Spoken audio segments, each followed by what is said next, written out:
Gada oh.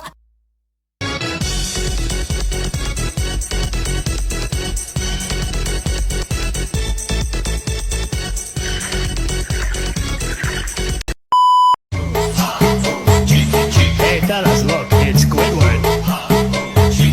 Hey buddy, where you been? Hit it, boys!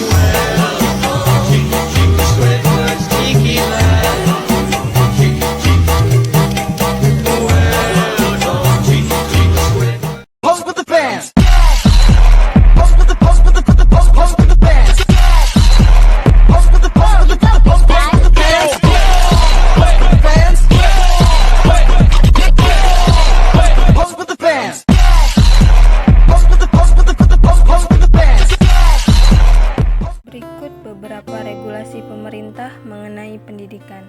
Yang pertama, Peraturan Pemerintah Nomor 57 Tahun 2021 tentang Standar Nasional Pendidikan. Peraturan ini telah diubah dengan Peraturan Pemerintah Nomor 4 Tahun 2022. Kedua, Peraturan Menteri Pendidikan dan Kebudayaan Nomor 12 Tahun 2024. Peraturan ini menetapkan kurikulum merdeka sebagai kerangka dasar dan struktur kurikulum untuk seluruh satuan pendidikan di Indonesia.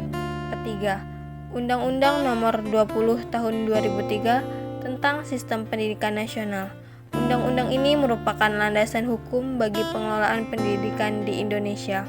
Keempat, Peraturan Pemerintah Nomor 17 Tahun 2010 tentang pengelolaan dan penyelenggaraan pendidikan. Peraturan ini menganulir Peraturan Pemerintah Nomor 60 Tahun 1999 tentang Pendidikan Tinggi dan Peraturan Pemerintah Nomor 61 Tahun 1999 tentang penetapan perguruan tinggi negeri sebagai badan hukum. Regulasi pendidikan memiliki beberapa fungsi, diantaranya yaitu mengurangi kesenjangan pendidikan antara wilayah perkotaan dan pedesaan, mengurangi biaya pendidikan, menjamin hak pendidikan setiap warga negara, dan meningkatkan daya saing bangsa.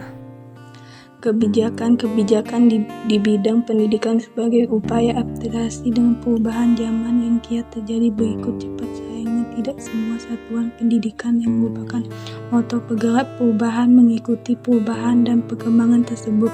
Masih banyak satuan pendidikan beranggapan bahwa kebijakan tersebut hanya diperlukan bagi satuan pendidikan yang mengimplementasikan kurikulum merdeka melalui jalur mandiri.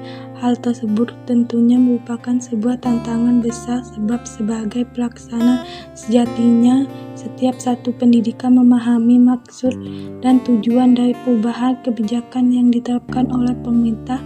Hal tersebut terutama yang bersifat mendasar pada bidang pendidikan yaitu yang berhubungan dengan standar kompetisi, lulusan, standar isi, standar proses, dan standar penilaian. Hingga saat ini terdapat perubahan pada beberapa kebijakan yang merupakan rujukan utama bagi satuan pendidikan dalam memberikan layanan pendidikan. Perubahan kebijakan tersebut tentunya tidak hanya diperlukan bagi satuan pendidikan yang mengimplementasikan kurikulum merdeka melalui jalur mandiri saja, melainkan seluruh satuan pendidikan yang berada di negara Republik Indonesia.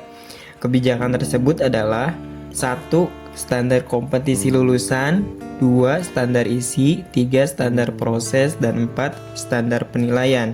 Yang pertama, standar kompetisi lulusan atau sering disebut dengan SKL. Standar kompetisi lulusan merupakan kriteria minimal tentang kesatuan sikap, keterampilan, dan pengetahuan yang menunjukkan capaian kemampuan peserta didik dari hasil pembelajaran pada akhir jenjang pendidikan. Standar kompetisi lulusan digunakan sebagai pedoman dalam penentuan kelulusan peserta didik dari satuan pendidikan, kecuali bagi pendidikan anak usia dini. Standar kompetisi lulusan pada pendidikan anak usia dini merupakan standar pendidikan pencapaian perkembangan anak usia dini. SKL dirumuskan secara terpadu dalam bentuk deskripsi yang terdiri dari 8 kompetisi 6. Kompetisi menjadikan ciri-ciri profil pelajar Pancasila yang mencerminkan kualitas generasi yang sesuai dengan tujuan pendidikan nasional serta pandangan dan cita-cita para pendiri bangsa. Adapun 2 kompetensi lainnya yakni literasi dan numerasi. Kebijakan tersebut diterapkan melalui peraturan Menteri Pendidikan, Kebudayaan, Riset dan Teknologi Nomor 5 Tahun 2022 tentang standar kompetensi lulusan pada pendidikan anak usia dini. SKL dirumuskan secara terpadu dalam bentuk deskripsi yang terdiri dari 8 kompetisi.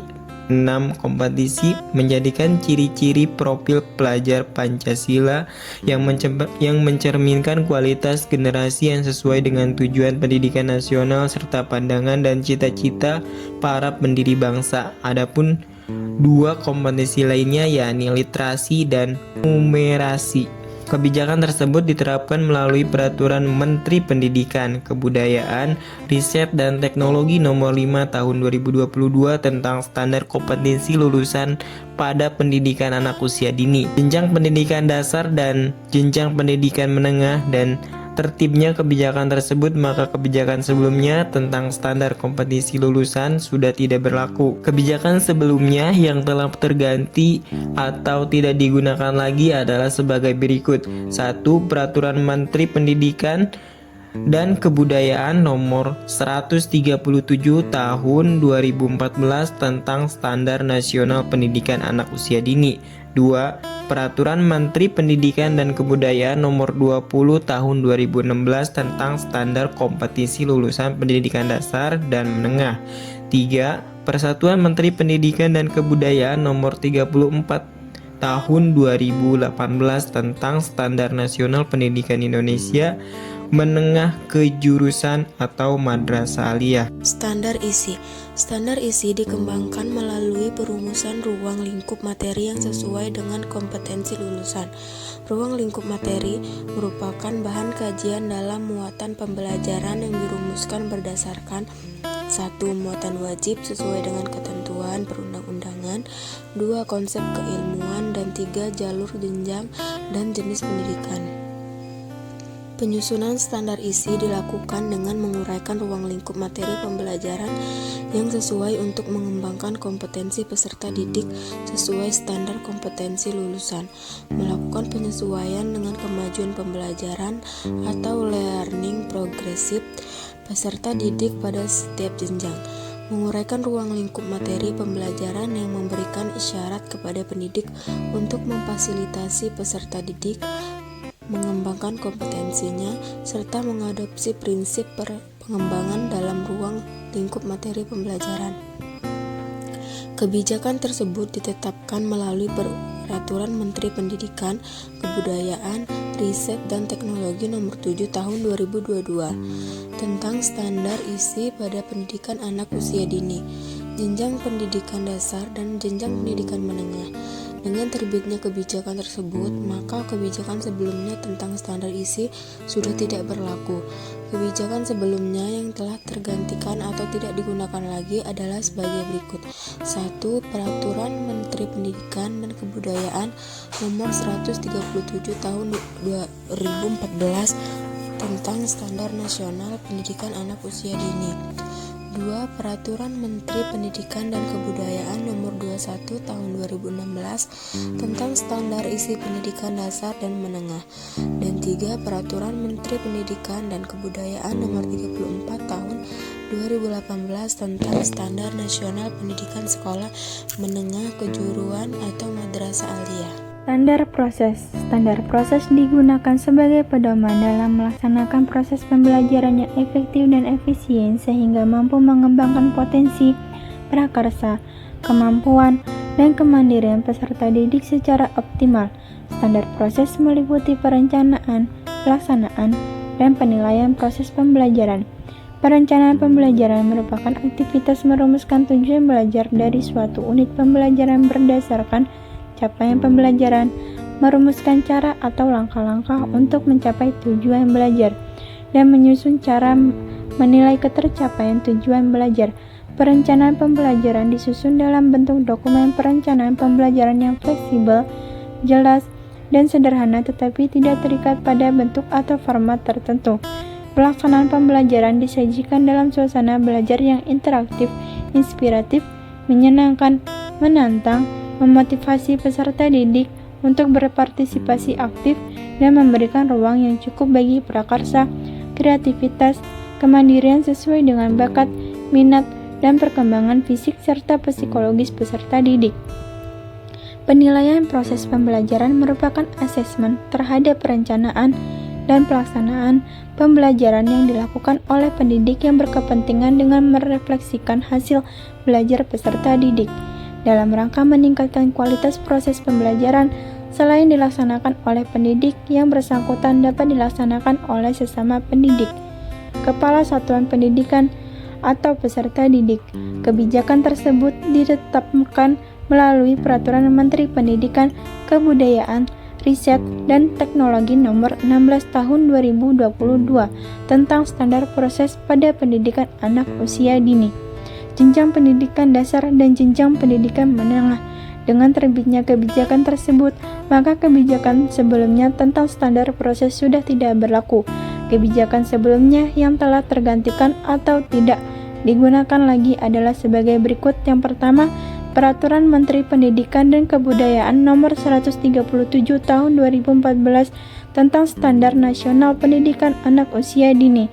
Yang kedua, Peraturan Menteri Pendidikan dan Kebudayaan Nomor 22 Tahun 2016 tentang Standar Proses Pendidikan Dasar dan Menengah. Dan yang terakhir ada Peraturan Menteri Pendidikan dan Kebudayaan Nomor 34 Tahun 2018 tentang Standar Nasional Pendidikan Sekolah Menengah, Kejuruan, atau Madrasah Aliyah. Standar penilaian. Penilaian adalah proses pengumpulan dan pengelolaan informasi untuk mengetahui kebutuhan belajar dan pencapaian perkembangan atau hasil-hasil belajar peserta didik. Sedangkan standar penilaian pendidikan digunakan sebagai pedoman bagi pendidik dan melakukan penilaian hasil belajar peserta didik secara keadilan, objektif, dan edukatif. Penilaian hasil belajar peserta didik berbentuk penilaian formatif dan penilaian sumatif. Penilaian formatif bertujuan untuk menyelaraskan dan memperbaiki proses pembelajaran serta mencapai pencapaian tujuan pembelajaran. Penilaian sumatif pada jenjang pendidikan dasar dan jenjang pendidikan menengah bertujuan untuk mencapai hasil belajar peserta didik sebagai dasar penentuan kenaikan kelas dan kelulusan dari satuan pendidikan yang dilakukan melalui mekanisme yang ditentukan oleh satuan pendidikan dengan mengacu pada standar kompetensi kelulusan.